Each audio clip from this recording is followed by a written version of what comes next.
You have a partnership coming up with the CTA. I don't know if it's with the CTA or just CTA themed machines. They've supported it. They've like created the opportunity for it to happen. They're not like involved in the doing, but everything goes through them to make sure that it's like in line with what they're trying to build.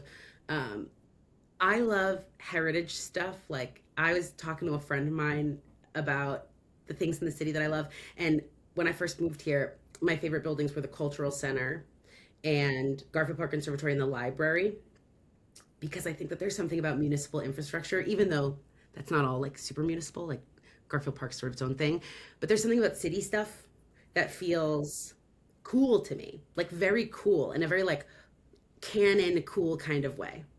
There's a cool water, there's a cool backpack. Well, I think the cultural center is cool. I think transit systems are cool. I think post office boxes are cool. I love water towers. That's like always been an attraction for me.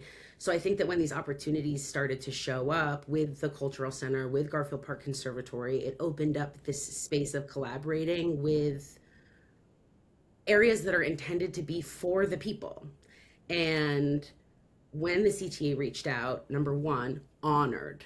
Number two, it like exploded my brain and started to just dream up all these dreams, like pitched them and could probably still do at some point this like pop-up newsstand that I dream of executing. So it's been a really expansive partnership in terms of like their openness to ideas. But at the end of the day, they were trying to bring that identity piece to riders in a way that they could take home with them. Some other transit systems have gift shops. CTA has an amazing gift program.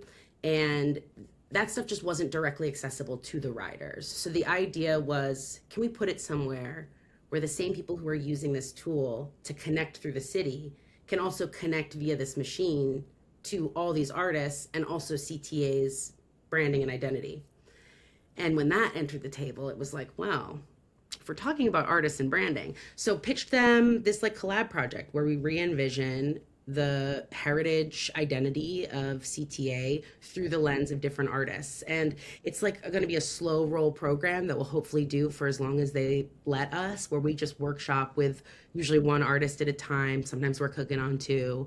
Some really cool new CTA artist collaborative items. So we have another round that's about to drop that I'm very excited about. 3 pins, limited edition, and a sticker sheet. And it's just, the artist Zelda Gluski is like so amazing, makes phenomenal work, and I just can't wait to see him. And I think in general, the goal of that program is to continue to weave together the things that make the city up.